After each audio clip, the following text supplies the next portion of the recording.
India England మధ్య జరుగుతున్న రెండవ టెస్టు మ్యాచ్లో టీమిండియా అన్ని విభాగాల్లోనూ సమిష్టిగా రాణించి ఇంగ్లాండ్ను రౌండప్ చేసి కన్ఫ్యూజ్ చేస్తూ తన ఆధిపత్యాన్ని ప్రదర్శిస్తుంది. మొదట బ్యాటర్లు, ఆ తర్వాత బౌలర్ల దెబ్బకు ఇంగ్లాండ్ ఉక్కిరిబిక్కిరవుతుంది.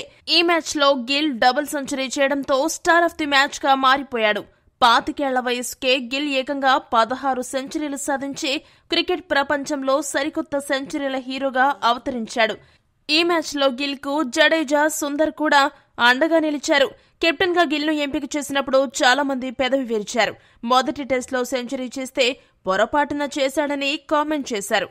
కానీ రెండవ టెస్టులో ఏకంగా డబుల్ సెంచరీ సాధించి తన పవర్ ఏంటో రీసౌండ్ వచ్చేలా వినిపించాడు. మొత్తానికి గిల్ కెప్టెన్ గా ఎంపికయ్యాక తనలో ఉన్న కొత్త ఆటగాన్ని బయటకు తీసి అటు కెప్టెన్ గా ఇటు బ్యాటర్ గా దూసుకుపోతూ క్రికెట్ ప్రపంచంలో ఎన్నో సంచలనాలకు నాంది పలుకుతున్నాడు. ఈ మ్యాచ్ లో గిల్ ఏకంగా 20 రికార్డులు నెలకొల్పాడు. దీనిని బట్టి గిల్ ఏ రేంజ్ పర్ఫార్మెన్స్ తో రఫ్ ఆడించాడో అర్థం చేసుకోవచ్చు. ఆ వివరాలన్నీ హైలైట్స్ లో చూద్దాం. ఇక ఈ టెస్ట్ మ్యాచ్ కు బుమ్రా లేకపోవడంతో చాలా మంది టీమిండియా బౌలింగ్ విభాగం పని అయిపోయిందని అందరూ భావించారు. కానీ ఆ అంచనాలు తప్పు అని నిరూపిస్తూ ఆకాష్ దీప్ సూపర్ బౌలింగ్ తో ఇంగ్లాండ్ జట్టుకు గుండెల్లో గుబులు పుట్టిస్తున్నాడు. ఈ మ్యాచ్ లో భారత బౌలర్ల దెబ్బకు ఇంగ్లాండ్ జట్టు 100 పరుగులు మార్క్ చేరకముందే 3 వికెట్లు కోల్పోయింది. ఇండియా గనుక జాగ్రత్తగా బౌలింగ్ చేస్తే ఇంగ్లాండ్ ఫాలో ఆన్ ఆడే అవకాశం ఉంది. ఈ మ్యాచ్లో ఇంగ్లాండ్ ఫాలో ఆన్ గండం గట్టెక్కాలంటే 387 కంటే ఎక్కువ స్కోరు చేయాలి. ఇటువంటి పరిస్థితుల్లో ఇండియా బౌలర్లను ఇంగ్లాండ్ బ్యాటర్లు ఎలా ఎదుర్కొంటారన్న విషయం ఆసక్తికరంగా మారింది. మరి ఈ మ్యాచ్లో టీమిండియా బౌలర్లు సూపర్గా బౌలింగ్ చేసి ఇంగ్లాండ్ను ఫాలో ఆన్ ఆడిస్తారా, లేక ఇంగ్లాండ్ జట్టు ఫాలో ఆన్ గండాన్ని గట్టెక్కుతుందా? మీ అభిప్రాయాన్ని కామెంట్ సెషన్లో కామెంట్ చేయండి. ఇక రెండవ రోజు హైలైట్స్ విషయానికి వస్తే 5 వికెట్ల నష్టంతో 310 పరుగుల ఓవర్ నెట్ స్కోరుతో రెండో రోజు ఆటను కొనసాగించిన గిల్, జడేజా చక్కటి బ్యాటింగ్తో భారత జట్టును భారీ స్కోరు దిశగా తీసుకువెళ్లారు.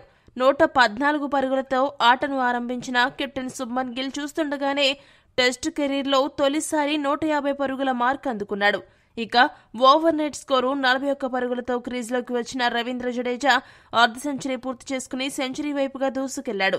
అయితే 89 పరుగుల వద్ద జోష్ టంగ్ బౌలింగ్లో జడేజా అవుట్ అవడంతో సెంచరీ చేసే అవకాశాన్ని చేజార్చుకున్నాడు.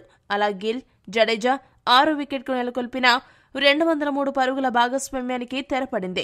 జడేజా అవుట్ అయ్యాక క్రీజ్లోకి వచ్చిన సుందర్ తనకు దక్కిన అవకాశాన్ని సద్వినియోగం చేసుకుంటూ గిల్ కు అండగా నిలిచాడు. ఇక గిల్ సూపర్ బ్యాటింగ్ తో యమజోరుగా దంచికొట్టి డబుల్ సెంచరీ సాధించాడు. ఇంగ్లాండ్ జట్టుకు దిమ్మ తిరిగిపోయే షాక్ ఇచ్చాడు. ఒక్క డబుల్ సెంచరీతో గిల్ ఏకంగా 18 రికార్డులు సాధించి రికార్డుల మోత మోగిస్తూ క్రికెట్ చరిత్రని తిరగరాశాడు. ఆ వివరాలు ఇప్పుడు చూద్దాం. ఇంగ్లాండ్ గడ్డపై 150 లేదా అంతకంటే ఎక్కువ పరుగులు చేసిన రెండో భారత కెప్టెన్ గా గిల్ రికార్డు సృష్టించాడు. 1990వ సంవత్సరంలో అజహరుద్దీన్ ఓల్డ్ ట్రాఫర్డ్ లో 179 పరుగులు చేశాడు.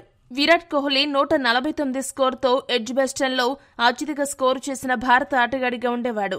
ఆ రికార్డులను గిల్ ఈ మ్యాచ్లో బద్దలు కొట్టాడు. ఈ మ్యాచ్లో డబుల్ సెంచరీ చేయడం ద్వారా ఇంగ్లాండ్లో అత్యధిక స్కోరు చేసిన టీమిండియా కెప్టెన్ గా చరిత్ర సృష్టించాడు. టీమిండియా తరపున అతి తక్కువ వయసులో డబుల్ సెంచరీ చేసిన కెప్టెన్ల జాబితాలో సచిన్ ను కిందకి నెట్టి గిల్ రెండవ స్థానాన్ని దక్కించుకోగా పటౌడీ మొదటి స్థానంలో కొనసాగుతున్నాడు. టీమిండియా తరపున టెస్టులో సెంచరీ సాధించిన 6వ కెప్టెన్ గా గిల్ నిలిచాడు. గతంలో కోహ్లీ వెస్టిండీస్ గడ్డపై 2016లో డబుల్ సెంచరీ సాధించి విదేశీ గడ్డపై డబుల్ సెంచరీ సాధించిన మొట్టమొదటి ఆటగాడిగా నిలిచాడు.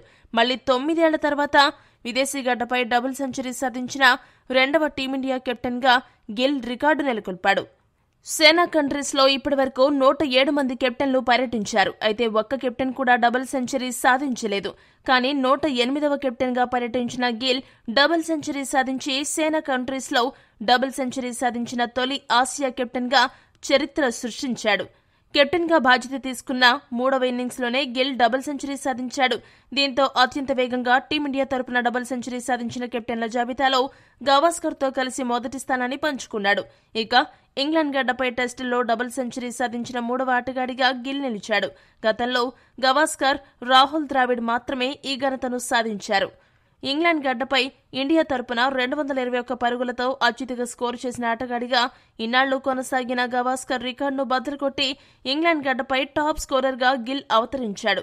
ఈ మ్యాచ్లో టీమిండియా స్కోర్ 500 మార్కును దాటింది.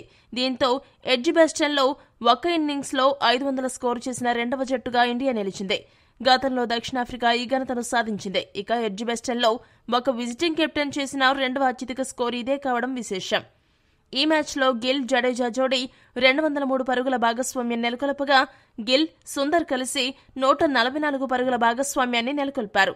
దీంతో ఇంగ్లాండ్ గడ్డపై ఒక పర్యాటక జట్టు 6 లేదా అంతకంటే తక్కువ బ్యాటింగ్ ఆర్డర్లో 2 సెంచరీ భాగస్వామ్యాలు నెలకొల్పడం టెస్టు క్రికెట్ చరిత్రలో ఇది రెండవసారి.